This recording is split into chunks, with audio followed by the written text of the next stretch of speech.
Why did no one look at her when she stepped onto the training field that morning? Not a glance, not a nod, not even the usual smirk from the candidates who still thought she didn't belong here. 31 men, 1 woman.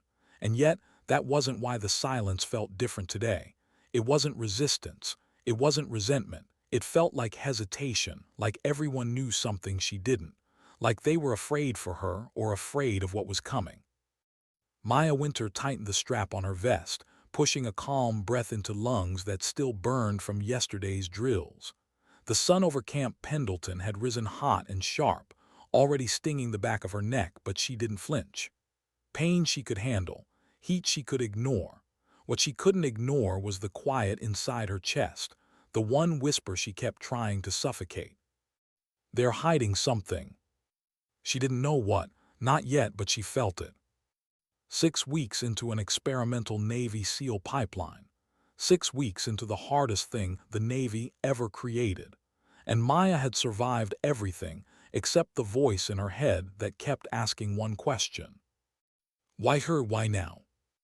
She wasn't the fastest, not the strongest, not the most experienced, but she was impossible to drown, impossible to break, and though no one here knew it, she had a secret mission of her own. Don't ask, don't reveal, don't lose focus. Yet today, her focus wavered. Because Master Chief Donovan's voice cut through the silence like a dull blade. Winters front and center. She stepped forward, boots hitting the ground with steady, measured thuds. Her vision stayed locked ahead, though every instinct told her to scan, observe, record. The Master Chief stopped in front of her. His eyes were unreadable, carved from some old war she would never fully understand. Underwater confidence test, he barked. Murmurs, a few curses. A flicker of movement as heads turned toward her again, this time not hesitant, resigned almost. Everyone knew what the test meant. Everyone knew how many failed. And everyone knew the instructors weren't kind with it. But Maya didn't push fear away. She let it sit beside her. She learned that trick young. Fear wasn't weakness. Fear was awareness sharpened to a blade. Still, today felt different. Lieutenant Commander Hayes stepped out from behind the Master Chief. The sun caught the silver in his uniform pins and the scars on his arms, marks from battles he never talked about. He had a reputation, decorated, precise, brutal, and never subtle about believing women didn't belong in special operations. His gaze landed on her, and the air seemed to tighten. "You're with me," he said. Not a choice, a verdict. She followed him to the pool, a rectangular block of steel and cold blue water that had ended careers and nearly ended lives. The other candidates lined up behind the chain-link fence, watching silently. Not rooting for her, not hoping she'd fail, just watching, like witnesses. Hayes crouched beside the pool and gestured for her to enter. "Simple exercise," he said, though his voice carried something darker than simple instruction. "I restrain you. You stay calm. You surface when I decide you've proven your point." "And if I don't surface," she asked quietly, "then you weren't meant to be here." The way he said it made something inside her spine harden. She slipped into the water. The cold hit like a shockwave. Her heartbeat slowed, and for a split second she felt weightless, almost peaceful. Her fingertips brushed the surface before she let herself sink deeper. Hayes stepped into the water beside her. "Hands behind your back." She obeyed. The cuffs clicked, not tight but secure, enough to limit movement, enough to test a person's will. Hayes leaned forward, voice low enough for her alone. "Remember, Lieutenant, this isn't personal." She heard the lie under the words. Then he pushed her under. The cold swallowed her ears first, then her vision, then every sound above dissolved into silence. She pressed her lungs into a slow rhythm, counting heartbeats the way her grandfather taught her. 10 seconds. 20. 30. Still calm. Her classmates expected fear by now. A rookie would panic. Someone unsure of themselves would fight the cuffs. But Maya had trained for this long before the Navy, before her enlistment, before her sister's disappearance that still carved a hollow into her chest. Her sister, Elena, who reportedly died in a training accident. Her sister, whose files were sealed. Whose death didn't make sense. Whose last message said, "If something happens, don't trust the official story." So no, Maya didn't fear drowning. She feared the truth hidden beneath it. At 40 seconds, Hayes should have pulled her up. That was the protocol. But the pressure on her shoulders remained. 45 seconds. 50. 55. Her ribs began to squeeze inward, lungs aching for air. A spark of instinctive panic brushed her throat, but she locked it down. 1 minute. Still no release. She opened her eyes underwater. Hayes's grip on her shoulder was firm, deliberate. She watched the shadow of his body, unmoving, like a statue waiting for her to break. A flicker of anger burst in her chest. This wasn't training. This wasn't a test. This was intentional. Her vision dimmed at the edges. A familiar ringing filled her head, the warning sign of oxygen deprivation. But another memory rose with it. Her sister's voice during a swim in their teenage years. People drown because they panic. Panic kills. Calm saves. Calm saves. Maya stopped fighting the cuffs, stopped fighting Hayes, stopped fighting the fear clawing at her chest. Instead, she watched. Hayes's stance. His angle. Where his weight pressed her down. Where the leverage sat. She mapped it, calculated it, and waited for the razor-thin moment when the body hits desperation but the mind stays clear. Then she moved. Not wildly, not with brute strength, but with precision, twisting her hips, rolling her shoulder, using the water's buoyancy, using the cuffs as a pivot instead of a prison.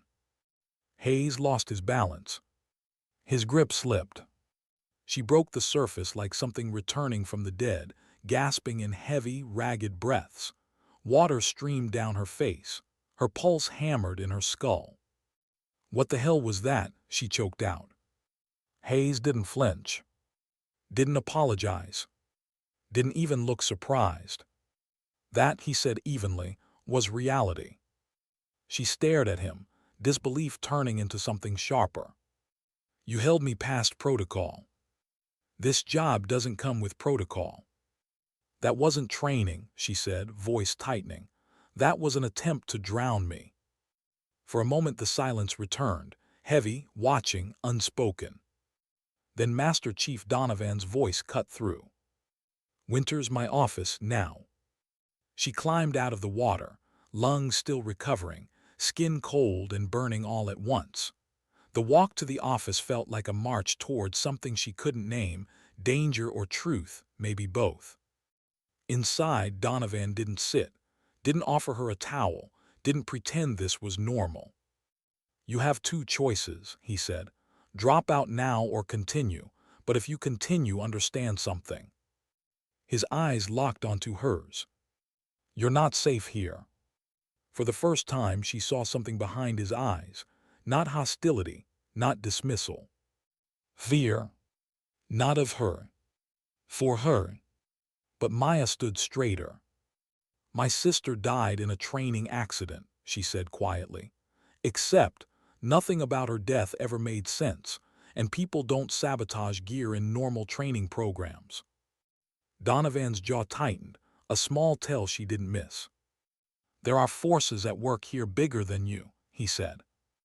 Maya held his stare. "Then I guess I'm exactly where I need to be."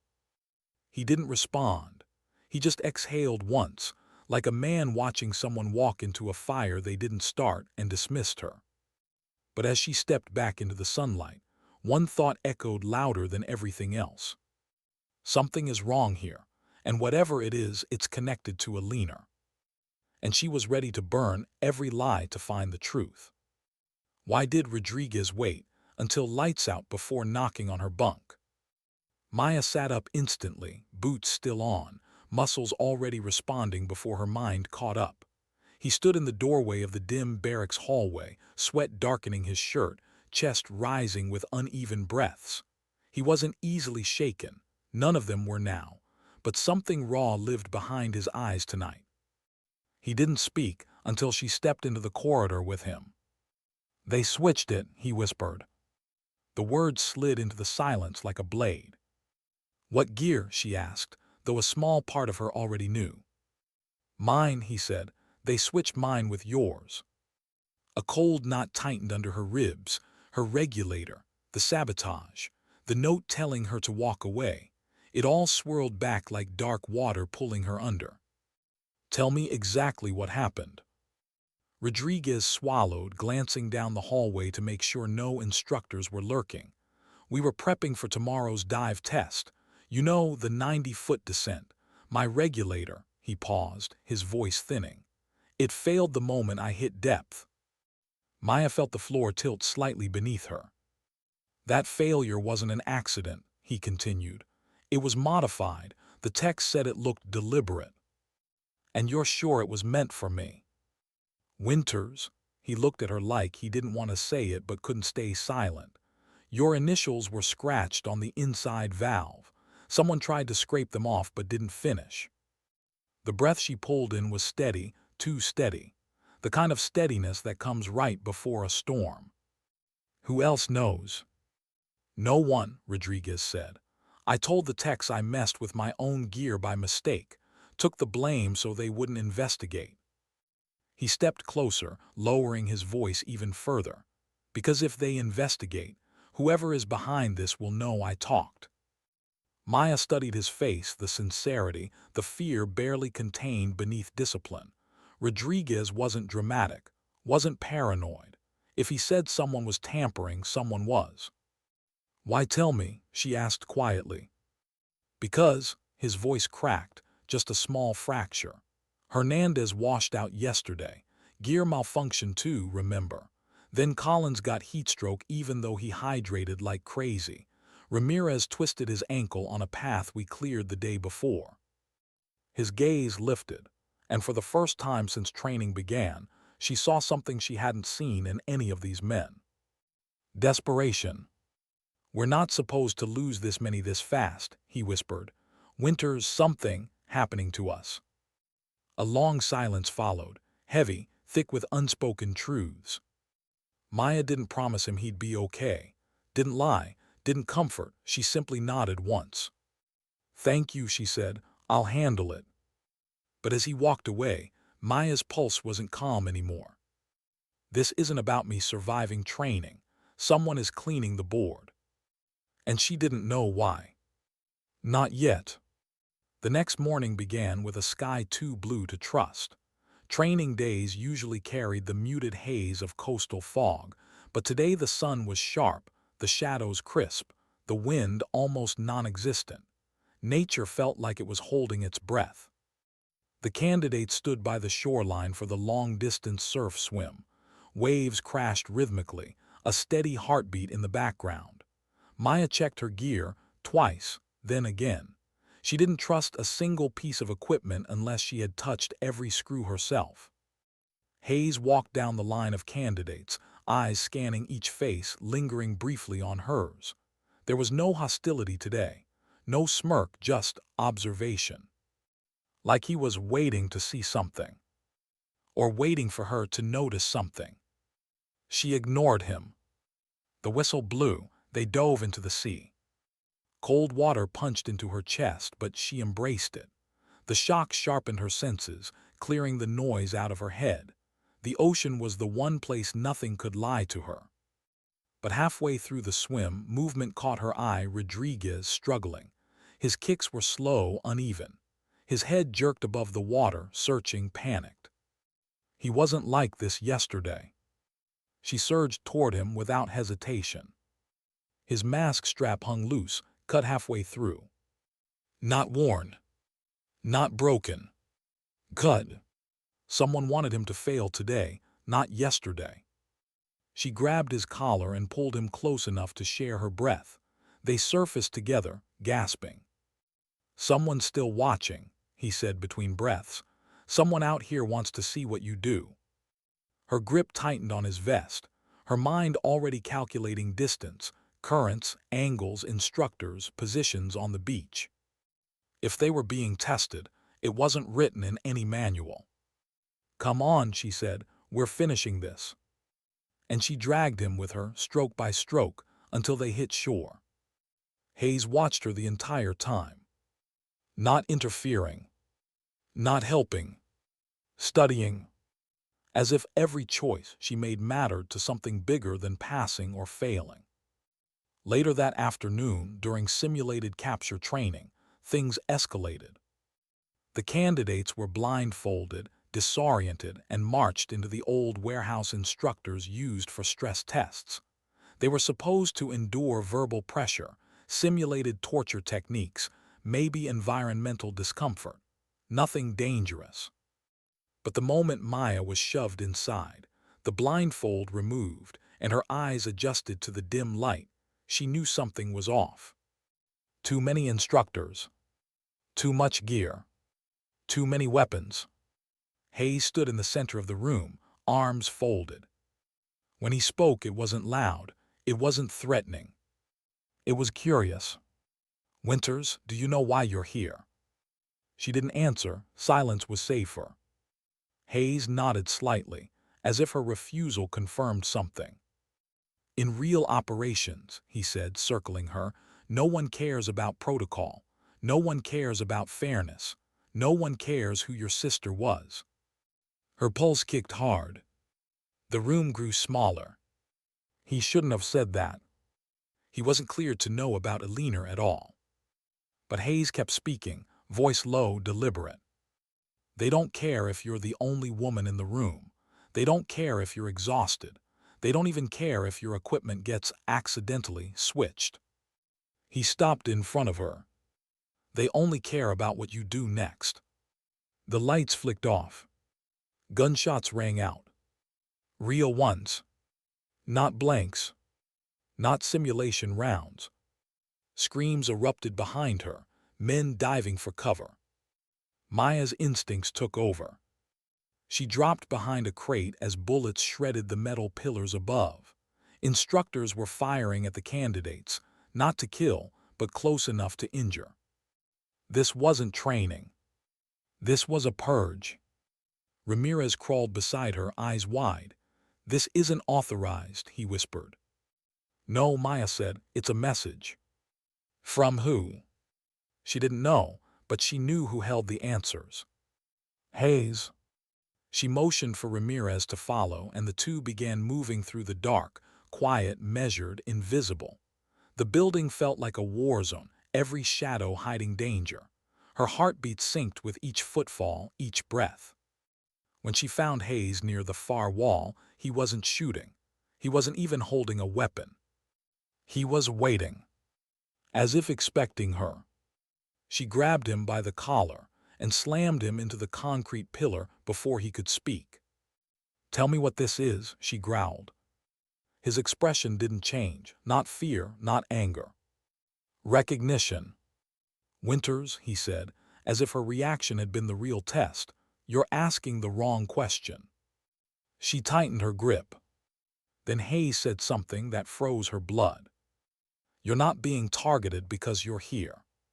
He leaned closer. "You're being targeted because of what's waiting at the end of this." Her breath caught. "What's waiting?"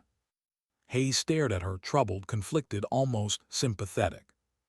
"Your sister didn't die," he whispered. "And if you want the truth, if you want her, you're going to have to survive what comes next." The world tilted under her feet. And for the first time since she arrived at Camp Pendleton, true fear, not of drowning, not of failing, but of the unknown, sliced through her. Hayes stepped back. "Find me when you're ready," he said, "and I'll tell you the rest." Before she could respond, instructors flooded the room and dragged them apart. But the damage was done. A new truth lived inside her now. Her sister was alive. And Maya wasn't in training. She was being prepared. Why did the base feel abandoned when she stepped outside? The wind carried no voices. The courtyard, usually alive with commands, drills, footsteps, stood completely still. Rows of barracks cast long shadows over the concrete, turning the entire complex into something that felt less like a training facility and more like a stage cleared for the next act. Maya paused by the doorway, scanning rooftops, windows, corners. Nothing moved. Nothing breathed. It was as if the instructors had pulled every candidate into some hidden drill she wasn't invited to. Or maybe the silence was the drill, a test to see who felt it first, who sensed the wrongness. She did. Her heartbeat wasn't fast, but it was present, heavy, an anchor in her chest reminding her she was alive and walking deeper into something she didn't yet understand. She wasn't supposed to be here. She wasn't supposed to know Eleanor was alive. She wasn't supposed to hear Hayes whisper about what's waiting at the end. But she knew enough now to stop believing in accidents. She adjusted her pack and moved quickly across the courtyard. The cafeteria doors were propped open. The lights inside flickered in an unsteady rhythm. A tray lay overturned on the floor, food still clinging to the metal. It looked like everyone had left in a hurry. Or been taken. Her hand drifted toward the small knife tucked into her boot. Not protocol, but training had stopped feeling like training 2 days ago when real bullets began flying. Her footsteps echoed as she walked through the empty hall. Every table and chair felt like a witness. Then, a shuffle. Light soft, near the storage corner. She approached silently. "Ramirez," she whispered. He was crouched under a prep counter, face pale, breath shaking. Sweat dripped down his temple. His hands trembled around a radio with cracked casing. Maya knelt. "What happened?" His voice quivered. "They took Cooper and Han and 2 others, some kind of unannounced extraction. I tried to follow, but..." His eyes flashed toward the kitchen doors. "They weren't instructors, Maya. They wore black gear, no insignia, no names." She lifted his chin so he'd look at her. "Did they see you?" A tiny nod. Her jaw tightened. "And Hayes?" she asked. Ramirez hesitated. "He was with them." The words hit harder than she expected, like a small explosion she didn't brace for. A part of her, stupidly, had begun to believe Hayes might actually be an ally, someone trying to warn her between the lines. But the truth was simpler. He was dangerous. He was unpredictable.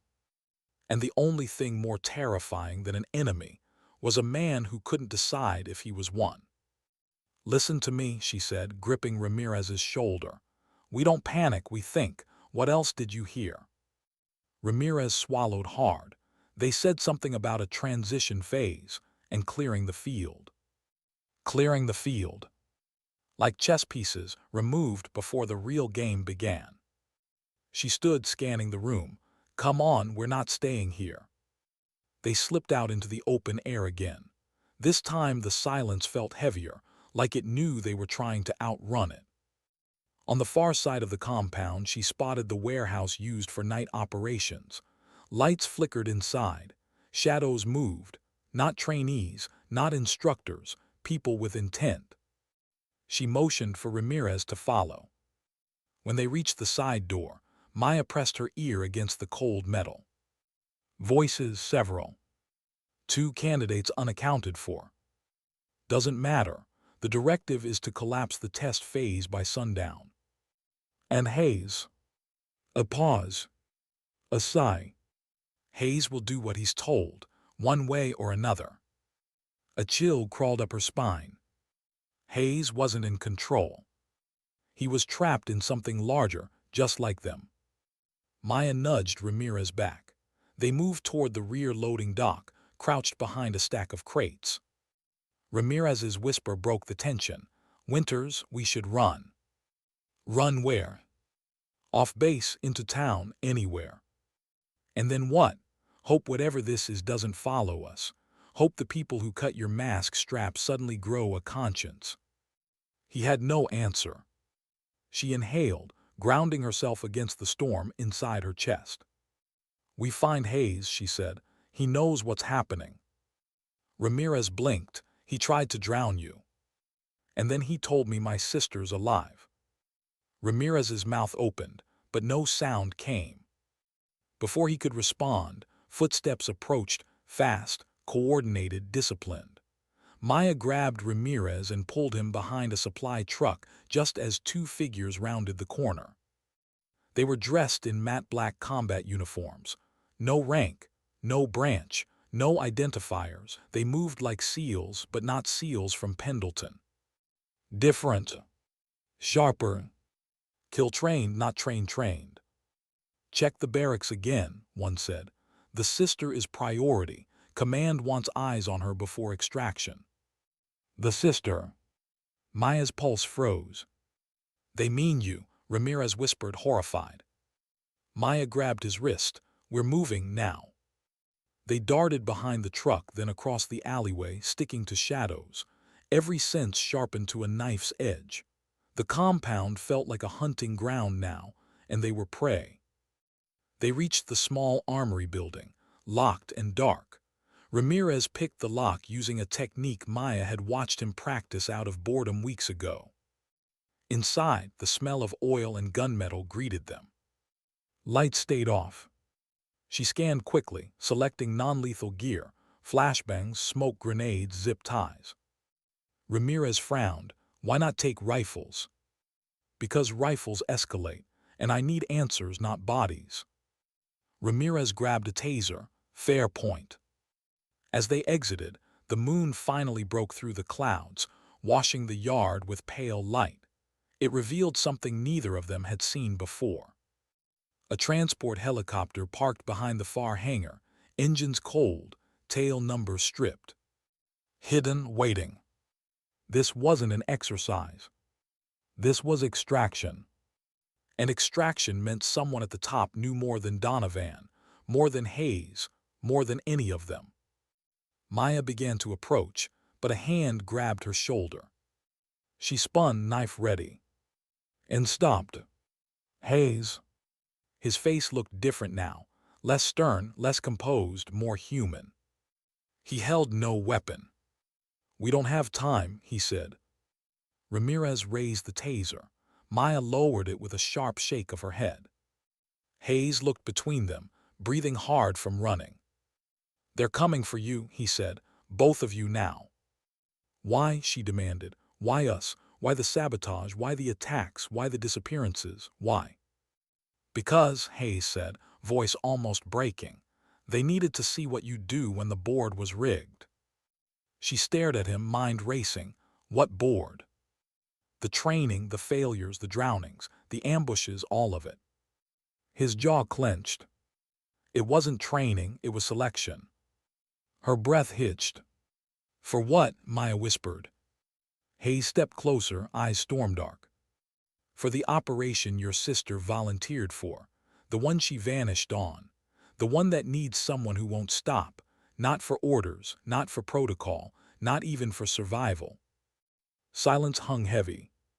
He swallowed hard. "They're not trying to wash you out, Winters." He met her gaze fully for the first time. "They're trying to see if you're her." Maya felt the world tilt, slowly, then completely, as the truth finally broke open across her chest. Her legs didn't buckle. Her heart didn't falter. She simply breathed once, and whispered the question burning in her since the day Alina disappeared. "Is my sister alive?" Hayes's answer was soft. And devastating. "Yes." Ramirez exhaled like someone punched him. Maya didn't move. Didn't blink. Didn't speak. Hayes continued carefully, urgently. "She's alive, but she's gone dark, and she asked for one operative specifically if anything happened." His voice dropped to a quiet, painful truth. "She asked for you." Something shattered inside her, not in pain but in clarity. Before she could respond, a gunshot cracked the night. Hayes stumbled. Ramirez screamed.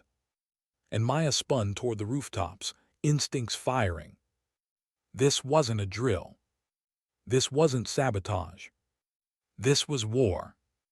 And she had just become the target. Why did the world go silent the moment Hayes fell?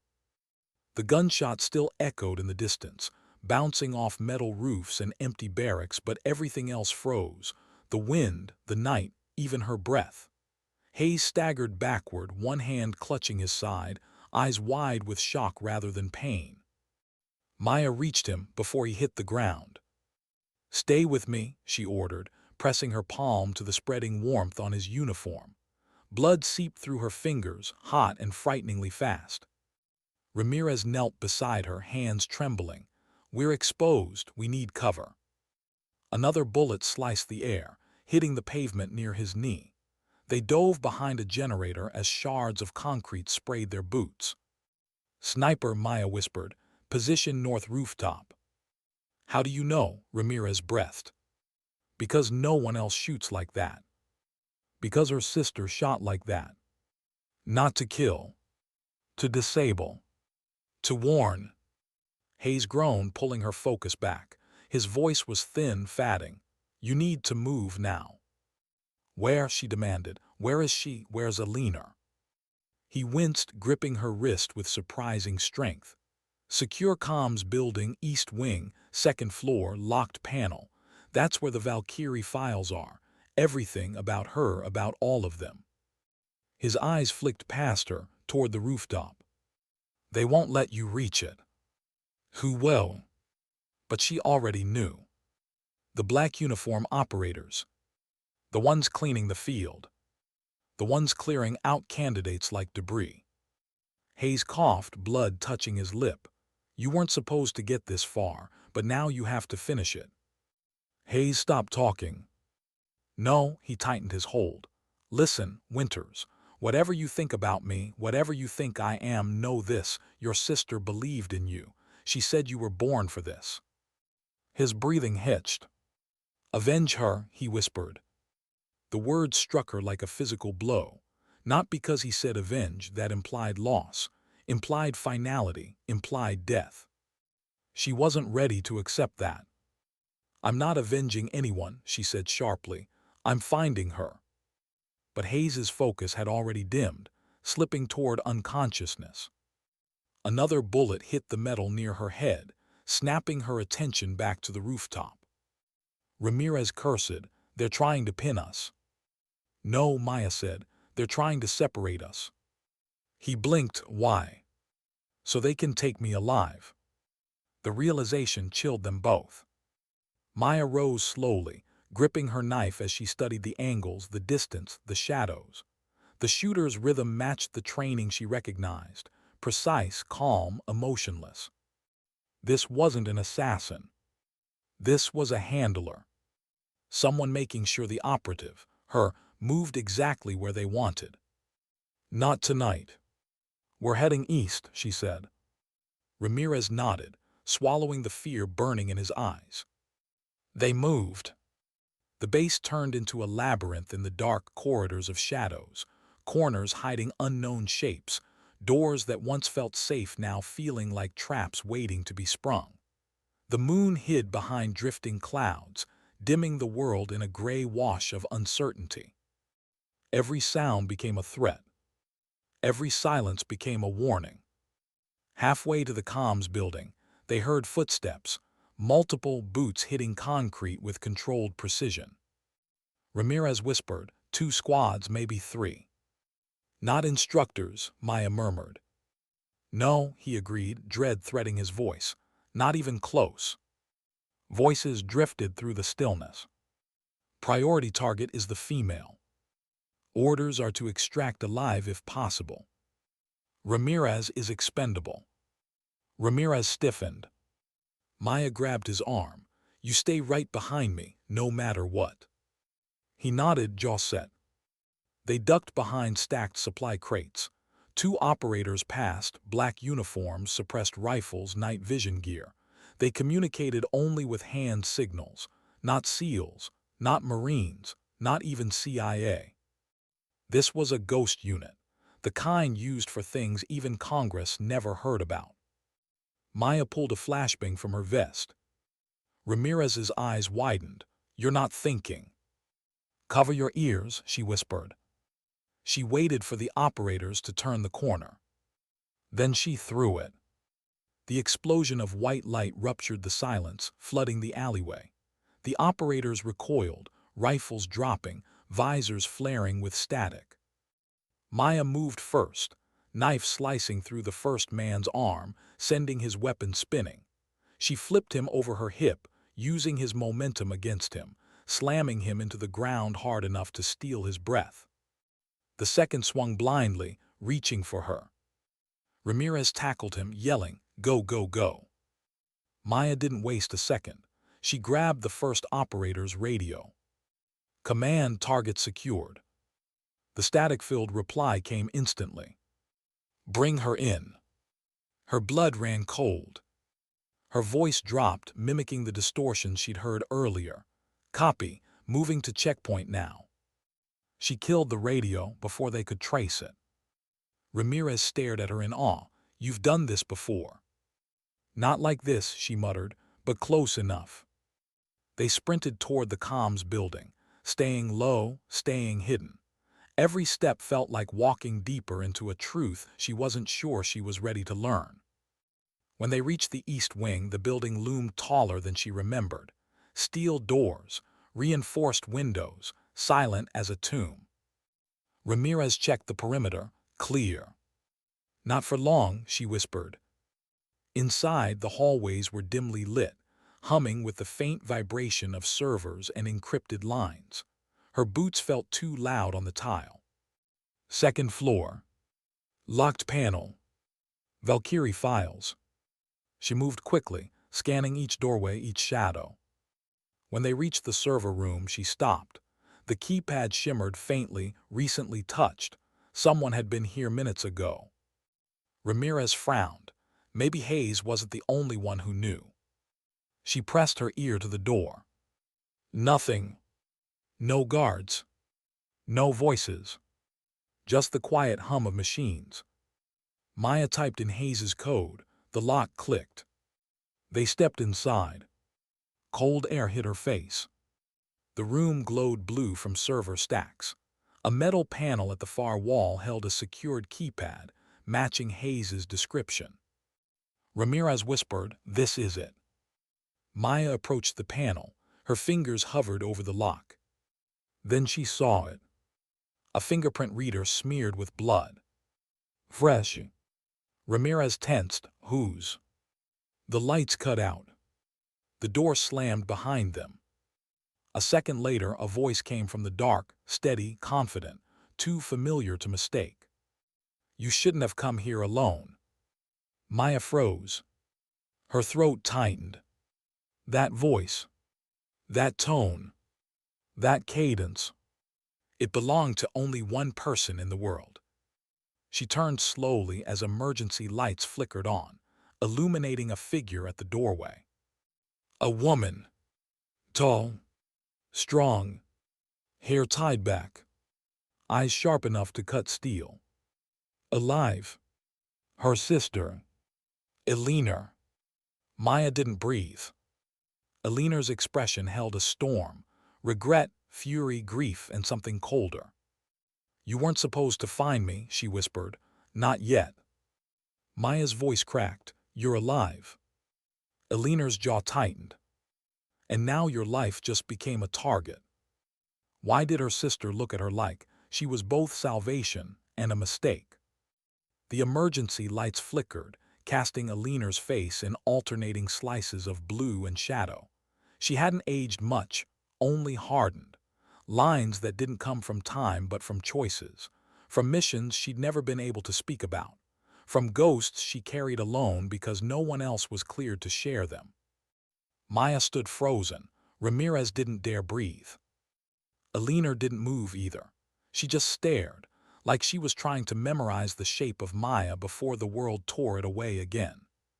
Finally Maya spoke, her voice barely above a whisper. "You're alive." Elena exhaled. "I didn't want you to see me like this." "That's all you have to say." "Maya." I mourned you, the words cracked, for 3 years every night. Eleanor's jaw tightened, emotion flashing through the veneer she tried to hold. I know. You know, Maya stepped closer, anger rising like heat from pavement. You let me think you were dead. You let Mom bury an empty coffin. You let Dad refuse to move from that house because he couldn't leave the last place he saw you. It wasn't my choice. Yes, Maya snapped, it was. Silence, heavy, suffocating, settled between them. Ramirez shifted behind Maya, but she didn't look away from her sister. Couldn't. What is Valkyrie? She demanded. And why did Hayes say you asked for me? Eleanor's expression shifted at Hayes's name, not fear but grief. He wasn't supposed to die. He isn't dead, Maya said quickly, but he's hurt bad. Eleanor looked away, closing her eyes for a long, trembling moment. Hayes was the only one left I trusted, she murmured. Trusted? He nearly drowned me. He didn't, Eleanor said softly. He held you long enough to see if you would break. Because the people running this program, they need someone who won't, someone who can't. A bitter laugh escaped Maya. So the sabotage, the drownings, the live ammo, that was a job interview. Not for a job, Eleanor said, eyes darkening, for a war. The room seemed to shrink around them. Ramirez's breath hitched behind her. What war? Maya asked. Eleanor didn't answer right away. She walked to the wall panel Hayes had told Maya about. When she pressed her thumb to the blood-smeared scanner, the lock clicked open with a metallic groan. Inside lay a slim black case. Eleanor lifted it carefully, like holding something sacred and cursed. Maya, you need to understand something before I open this. No, Maya said, open it. Eleanor hesitated, then unlatched the case. Inside were files, each stamped with a single word, Valkyrie. Photos, mission reports, death notices that weren't deaths. And faces. Women. Every age. Every background. Everyone marked as KIA. Ramirez gasped, these are all. Operatives, Eleanor said. Real ones. The ones who disappear because their missions never existed. The ones no country can acknowledge. But why fake their deaths? Maya asked. Because Valkyrie operators work in places where women are invisible, Eleanor said. Where they can move without drawing male suspicion. Where they can infiltrate networks men can't get near. Where they can survive if they're exceptional. She looked at Maya then, really looked. You were never supposed to be here. I begged them not to pull your name. Why? Because I didn't want your life to end the moment you passed selection. Maya stepped back, feeling the weight of her sister's words. Selection, you mean this Hell Week, this whole program? Not Hell Week, Eleanor said softly. Not Bud S. Not the drills, those were the facade. She touched a file, a name, a face. Valkyrie selection happens behind the curtain. The sabotage wasn't personal, it was scripted, controlled, calculated. Maya shook her head. People almost died. People did die, Eleanor whispered. On my team, on missions gone dark, on operations we weren't told the full truth about. Someone is feeding targeting data to our enemies, someone high up, someone inside the program. Ramirez paled, a mole. Eleanor nodded. 3 Valkyrie teams vanished in the last 2 months. Mine was the 4th. We were supposed to extract critical intel overseas. We were ambushed with precision so exact it could only have come from internal leaks. Maya's voice softened, the anger slowly replaced by something else, fear. You went dark. I had to.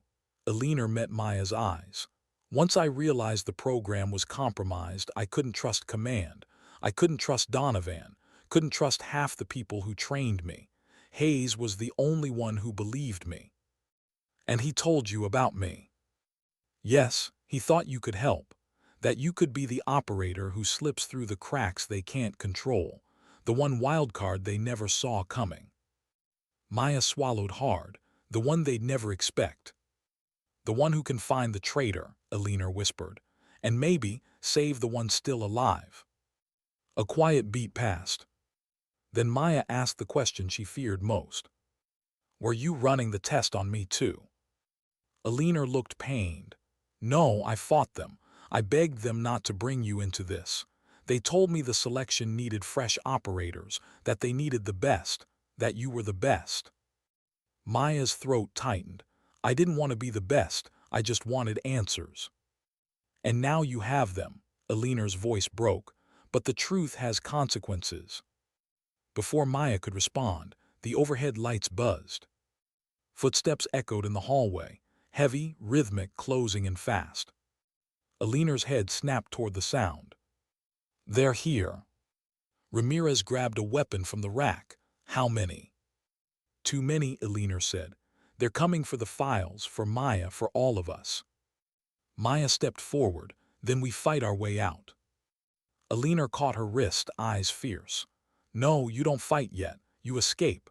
If they capture you, Maya, they will break you until you give them what they want. And what do they want?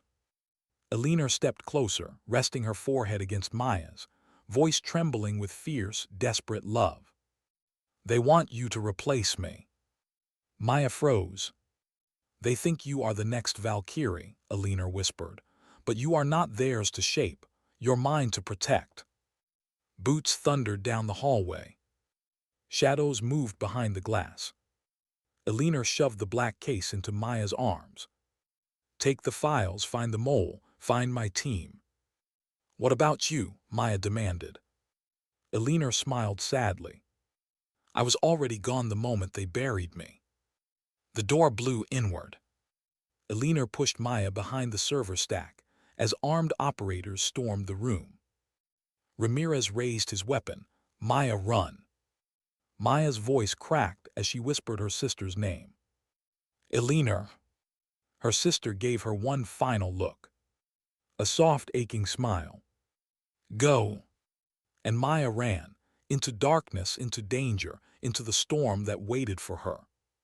Because now she wasn't just trying to survive. She was trying to save the last person she loved. Why didn't she feel the floor under her feet as she ran? Maya moved through the corridors like she wasn't touching the ground at all, just drifting through a nightmare she couldn't wake from. Alarms began to blare overhead, red lights strobing across the walls, turning every corner into a flash of danger. But none of it felt real anymore. Only one thing felt real. Alina was alive. And now she was being taken again. Ramirez's last shout echoed in Maya's skull, burned into the inside of her ribs. Run! She didn't want to run. Running meant leaving Alina. Running meant accepting the separation she'd already lost her sister to once. But Alina had pushed her away with a soldier's hands and a sister's heart. So Maya ran. She clutched the black Valkyrie case against her chest, boots pounding against the concrete as the storm behind her grew louder, shouting, gunfire, boots chasing her through the dark. Her breath came in sharp bursts, her mind a war zone of guilt and fury and determination. Don't stop, not now. She slid into a corridor leading to the east exit. A team of operators rounded the corner ahead, 3 men, rifles raised. Maya didn't hesitate. She threw a flashbang, turning her head as it detonated with a bone-rattling pop. The hallway burst into white fire. She sprinted past the stumbling silhouettes, heart pounding. Outside, the cold air hit her like a slap. Wind whipped through the yard, carrying dust and the metallic scent of gun oil. The compound wasn't silent anymore. Dozens of boots thundered in every direction. Orders crackled over radios. Target heading east. Do not let her leave the facility. She was the target. Not Ramirez. Not the candidates. Her. She darted behind a storage shed as a spotlight swept across the ground. A voice crackled from a loudspeaker, calm, cold, commanding. Lieutenant Maya Winters, stand down. You are ordered to surrender. Maya froze. That voice. Admiral Wolfenberger, the highest-ranking woman in joint operations, the woman who had pinned Alina, posthumous commendation, the woman who had personally congratulated Maya on entering the program. Maya's blood ran cold. If the Admiral was here, she wasn't here to rescue her. She was here to collect her. The loudspeaker continued, voice steady as steel. You have valuable materials in your possession, materials you are not authorized to possess. We will retrieve them one way or another. Surrender them and this ends peacefully. Maya almost laughed. Peaceful. Nothing about this night had been peaceful. She pressed her back against the cold metal wall, forcing her breathing into steadiness, forcing her mind to cut through panic. A rustle beside her. She spun, only to find Ramirez stumbling toward her, clutching his shoulder where blood seeped through his sleeve. Ramirez. I'm fine, he rasped, lying badly. Where's Alina? Maya swallowed hard. They took her. Ramirez closed his eyes for a second, jaw trembling. Then he straightened as best he could.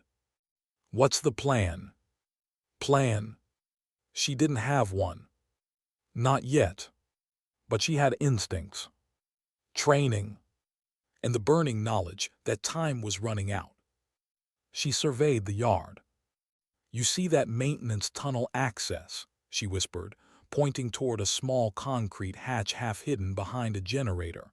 Does it lead outside the perimeter? Ramirez nodded.